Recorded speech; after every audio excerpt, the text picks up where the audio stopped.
Jom sama-sama kita layan step saat ini. Seorang klien sedang berjumpa dengan seorang NGO di satu lokasi di Bandar Batu Pahat. Yuk, kita buat apa ni?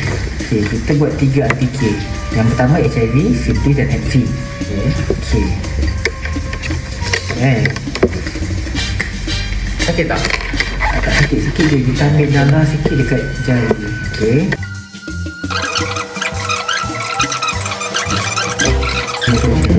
Okey, macam ni. Kita nak tanya awak, antara 3 RTK ni, satu ataupun 2 RTK yang sangkut ada masalah tak untuk awak dapat rawatan di KK? Ni sebenarnya saya nak dapat rawatan, tapi saya takutlah macam stigma orang kan. Benda ni kan macam sensitif. Ya, okey. Tapi deep down saya nak lah rawatan sebab saya takut juga kalau dapat penyakit kan. Okey, betul. Okey, macam ni. Awak tak perlu risau. Okey, saya akan luruskan awak daripada A sampai Z, daripada pendaftaran, jumpa doktor, ambil darah dan ubat. So, saya akan uruskan A to Z. Kalau awak rasa okey, kita boleh jumpa dengan doktor. Okey lah, sebab saya pun takut status saya ni sekarang okey ataupun tak. Okey lah, saya nak. Okey.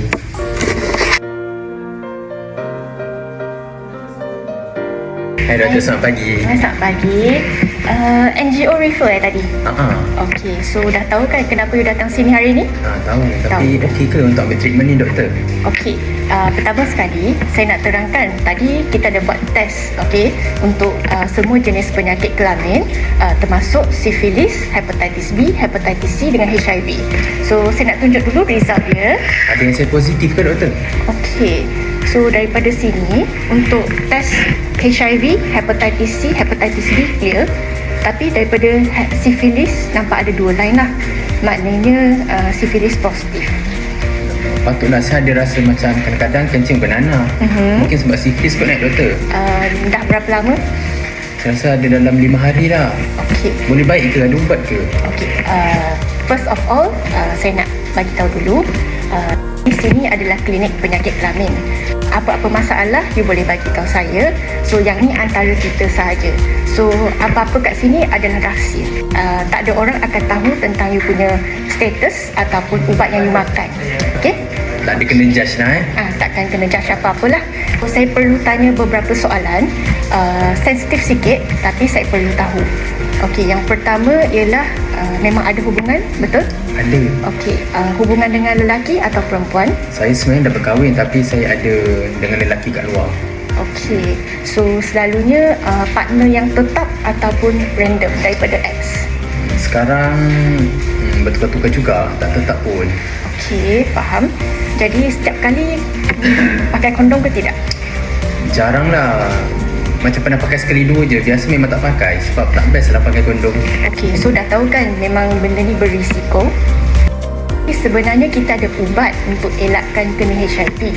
Okey, nama dia PrEP. So lepas ni saya akan terangkan dengan lebih lanjut. Untuk penyakit kelamin, untuk syphilis, dia boleh dirawat. So kena ambil injection, nanti kita akan cek darah balik, tengok bacaan dia okey ke tidak.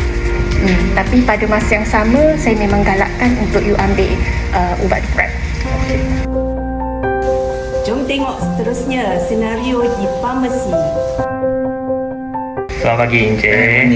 Saya program farmasi yang in charge bekalan ubat PrEP dengan counselling PrEP lah. Tadi doktor sudah rujuk Encik untuk mengambil ubat PrEP, betul? Okey.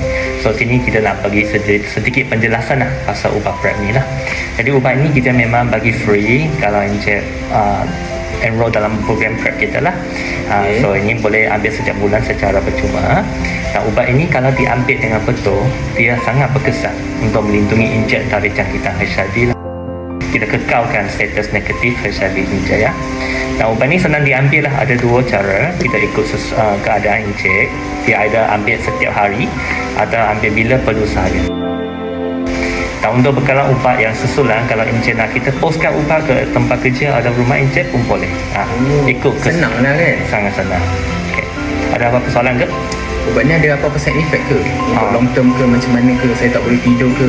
Okey tak ubat ni? Side effect yang biasa tu orang komplain tu ada juga lah, adalah sakit kepala, loya-loya, tertahan, sakit perut. Tapi itu untuk peringkat awal sahaja dalam 2 minggu. Kalau encik ada simptom-simptom macam tu, encik boleh ambil ubat yang beli dari farmasi pun boleh. Oh, berapa kali sehari makan ubat ni? Sekali sehari sahaja. Okey. Boleh makan lah bila-bila, pagi ke ataupun malam tak kisahlah. Bila saya free saya makan lah.